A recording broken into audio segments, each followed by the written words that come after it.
Di tengah gencatan senjata, Israel kembali menyerang Lebanon Selatan. Serangan kali ini menghancurkan terowongan besar yang kerap digunakan oleh kelompok Hizbullah. Ledakan hebat terjadi di Lebanon Selatan setelah serangan Israel. Kali ini Israel mengklaim menghancurkan terowongan sepanjang 200 meter yang juga menjadi salah satu markas Hizbullah. Israel menyebut terowongan ini berisi ratusan senjata serta beberapa peluncur yang kerap digunakan untuk menyerang warga Israel. Serangan ini membuat Hizbullah marah. Mereka pun bersumpah akan menyerang balik Israel.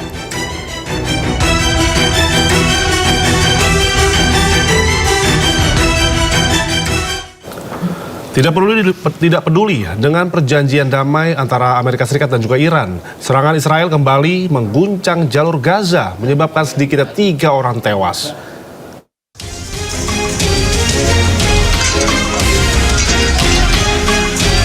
Sebuah kendaraan sipil yang melintas di Jalan Salah Aldin, Gaza Tengah, menjadi sasaran serangan pasukan Israel pada Jumat lalu. Kendaraan langsung terbakar hebat, sementara tim medis dan warga mengevakuasi para korban.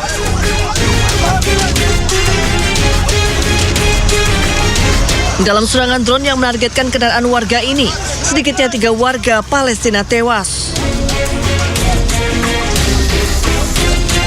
Seluruh jenazah kemudian dievakuasi ke Rumah Sakit Al-Aqsa di Deir al-Balah. Ya pemirsa, militer Israel kembali menyerang wilayah Nabatih, Lebanon Selatan. Israel mengklaim menargetkan pejuang Hizbullah yang membawa peluncur roket untuk menyerang pasukan mereka.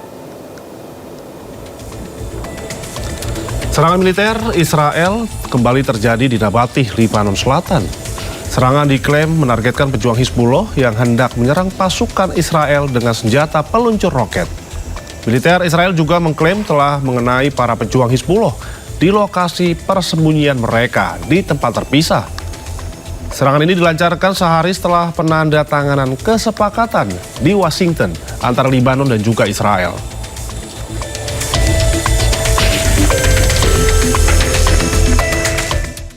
Ketegangan di wilayah perbatasan selatan Suriah meningkat drastis setelah pasukan Israel melakukan serangkaian infiltrasi dan juga serangan militer ke dalam desa-desa di Suriah. Pasukan militer Israel menyerang Suriah Selatan dan memperluas kendali militer. Aksi pasukan Israel memicu konfrontasi langsung dengan penduduk setempat. Dalam upaya mencegah masuknya kendaraan militer Israel, warga setempat memblokir jalan-jalan utama dengan batu-batu besar. Konflik memuncak ketika helikopter milik Israel menyerang Suriah Selatan. Sebelumnya bombardir intensif telah memaksa penduduk desa melarikan diri demi mencari perlindungan. Meskipun kendaraan lapis baja Israel menarik diri dari pusat desa, aktivitas militer di udara tetap intens dengan banyaknya suar cahaya yang dilepaskan, serta penerbangan pesawat militer yang terus-menerus di atas pedesaan Daara dan Quneitra.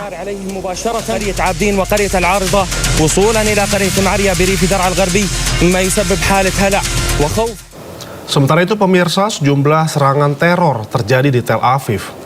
Ya, 2 ledakan mobil menewaskan 1 orang warga Israel. Ledakan mobil yang pertama terjadi di Jaffa. Ledakan ini membunuh seorang ayah dan melukai anaknya yang berusia 6 tahun. Ledakan mobil juga terjadi di Holon, namun belum ada informasi akan adanya korban di lokasi tersebut. Polisi Israel masih terus menyelidiki pelaku teror. Selain ledakan bom, rangkaian teror juga terjadi di Israel. Sekitar total 5 orang meninggal dalam rentetan teror di Israel.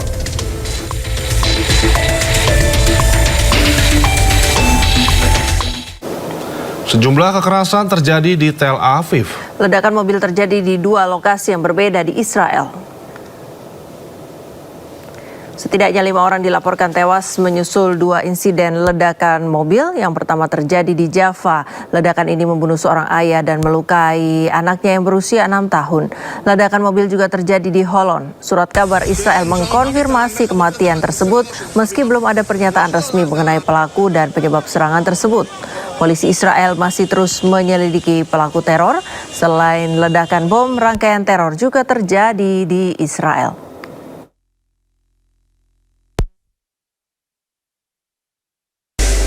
Ya pemirsa, sejumlah negara di Eropa dilanda gelombang panas. Warga Paris frustasi menghadapi panasnya cuaca, memilih berenang di sungai.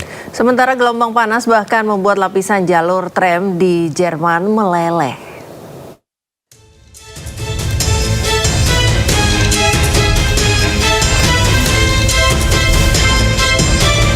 Warga Paris, Prancis memadati Kanal Saint-Martin di tengah melonjaknya suhu hingga 37 derajat Celcius. Warga sempat memadati kanal, berenang di air dan duduk di sepanjang tepi kanal untuk menurunkan suhu tubuh. Kericuhan terjadi di berbagai toko di Prancis. Warga berebut membeli kipas angin dan pendingin ruangan di tengah serangan gelombang panas ekstrim. Lebih dari separuh wilayah Prancis berstatus siaga dengan suhu melampaui 40 derajat Celcius.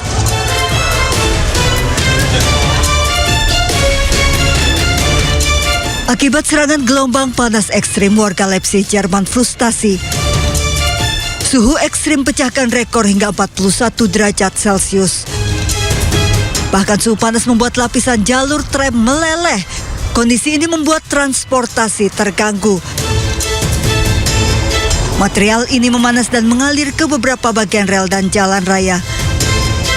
Gangguan ini memaksa layanan tram di berbagai kota dihentikan. Tim penyelamat berhasil mengevakuasi sejumlah korban yang terjebak di puing-puing reruntuhan bangunan di Venezuela. Salah satu penyelamatan haru adalah saat petugas berhasil mengevakuasi bayi.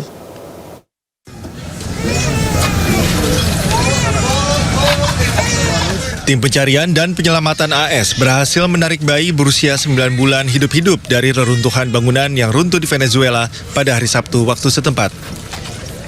Para penyelamat dengan hati-hati membawa bayi yang dibungkus selimut dari reruntuhan sebelum menyerahkan bayi dari satu anggota tim ke anggota tim lainnya.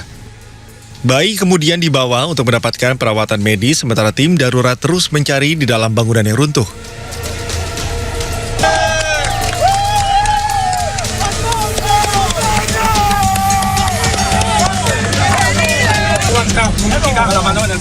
Personil dari unit darurat militer Spanyol memimpin operasi penyelamatan bersama tim lain mengeluarkan seorang pria yang terjebak di antara reruntuhan rumah di Mequetia. Tim penyelamat menggunakan peralatan khusus untuk menyingkirkan puing-puing dan memastikan keamanan area selama operasi. Korban berhasil dikeluarkan hidup-hidup setelah terjebak selama 72 jam di bawah reruntuhan. Para penyelamat terlihat bersorak saat pria itu dibawa ke tempat aman.